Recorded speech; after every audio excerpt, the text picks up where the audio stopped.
देखिए जितने भी समाज सुधारक हुए हैं वे सब दलित और पिछड़े वर्ग से ही हुए हैं।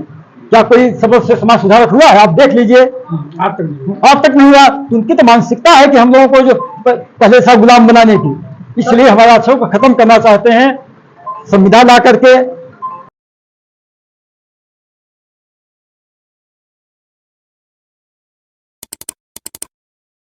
नमस्कार, मैं हूं सूरज प्रताप और आप देख रहे हैं जिला न्यूज। इस समय मैं उपस्थित जनपद सुल्तानपुर के सुदनापुर में, जहां पर आज आरक्षण के लिए छत्रपति साहू जी महाराज जी का आज यहां पे परिनिर्वाण दिवस मनाया गया और यहां पर हमारे साथ तमाम वक्तागण उपस्थित रहे। हम उनके विचारों को सुनाते हैं आपको और आपसे विनती है कि यदि आप हमारे चैनल पर नए हैं तो कृपया हमारे चैनल को सब्सक्राइब करें। वीडियो पसंद आए तो लाइक करें और अपनी प्रतिक्रिया कमेंट करके हमें जरूर बताएं। धन्यवाद। अपना नाम परिचय देते। मैं पेरिया संभोले वर्मा, मैं अजक संघ से, हमारे संयोजक जी ये हैं माननीय मनोराम वर्मा जी। परिचय बताते जाइए। मैं मनोराम वर्मा, मेरा अध्यक्ष मैं लाल कनौजिया, संत गाडगे संस्थापक उत्तर प्रदेश। मावराम वर्मा, इंजीनियर राममूर्ति चौरसिया। मकसूद आलम, पूर्व जिलाध्यक्ष सुल्तान। नरेंद्र प्रताप यादव, पूर्व प्रधान रघुनाथपुर, लेक्चरर इंटर कॉलेज इतिहास।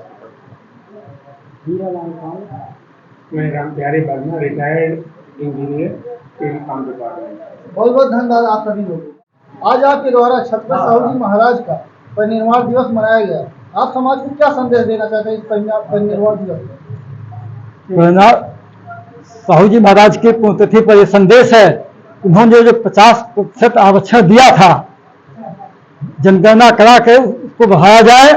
और उस जमाने में उन्होंने स्वास्थ्य की, शिक्षा की जो व्यवस्था की थी वो आज नहीं हो पा रही है। और दलितों के लिए उस जमाने में उन्होंने हॉस्टल बनवाए थे, उस जमाने में इलाज की किफायती व्यवस्था की थी। तो हम सरकार से मांग कर रहे हैं साहू महाराज की पुण्यतिथि पर कि जनगणना करा करके आबादी के हिसाब से सभी को रिजर्वेशन दिया जाए। छत्रपति साहू जी महाराज को आरक्षण के जनक कहा जाता है और कुछ लोग आरक्षण को आज भीख बताते हैं, इस पर आप क्या कहेंगे? साहू जी महाराज ने उस समय 50% आरक्षण दिया था। उनके यहाँ काम करने वाले जब उन्होंने देखा कि 80% से अधिक सिर्फ एक जात ब्राह्मण है, तो उन्हें वो तकलीफ हुई कि इनकी आबादी कम है और नौकरी सब ज्यादा है। तो उन्होंने 50% रिजर्वेशन दे करके जो 90% थे उसको घटा के 35% किया। ये उनकी ताकत है। आरक्षण को लोग जो लोग भीख कहते हैं, इस पर आपका क्या कहते हैं? आरक्षण क्या भीख है? परिभाषित कीजिए। भीख नहीं है, आरक्षण हमारा अधिकार है, हमारी आबादी के हिसाब से अधिकार है और अधिकार को हम लेकर रहेंगे। जातिगत जनगणना होने दीजिए, उसी के हिसाब से अपना रिजर्वेशन बढ़ाने की मांग करेंगे। क्या अगर आरक्षण ना होता क्या अम्बेडकर आज अम्बेडकर होते? बिल्कुल नहीं होते। ये छत्रपति साहू जी महाराज नहीं होते तो अम्बेडकर आज जहां पहुंचे हैं, तो संविधान लिखा है, शायद उस स्थिति में नहीं होते। और बाबा साहब ने उन्हीं से सीखा है रिजर्वेशन, साहू जी महाराज से ही सीखा है कि रिजर्वेशन से कैसे आगे बढ़ाया जा सकता है देश को। अभी यहाँ पे तमाम महापुरुषों की बातें हुई हैं। क्या महापुरुषों का योगदान रहा है समाज को आगे ले जाने का? तो क्या आप आने वाले समय, जबकि वर्तमान में सरकार जो चल रही, क्या आप इस सरकार से आप लोग, हम नहीं कह सकते हैं क्या है सरकार से आप संतुष्ट हैं? नहीं, बिल्कुल नहीं। आप देखिए जितने भी समाज सुधारक हुए हैं वे सब दलित और पिछड़े वर्ग से ही हुए हैं।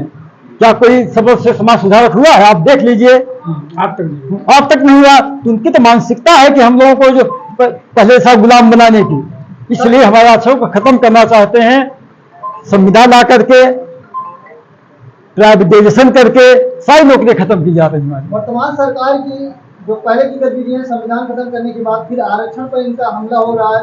इस तरह से धीरे धीरे करके जो बहुजनों को अधिकार दिए गए उनका अधिकार खत्म किया जा रहा है। देखिए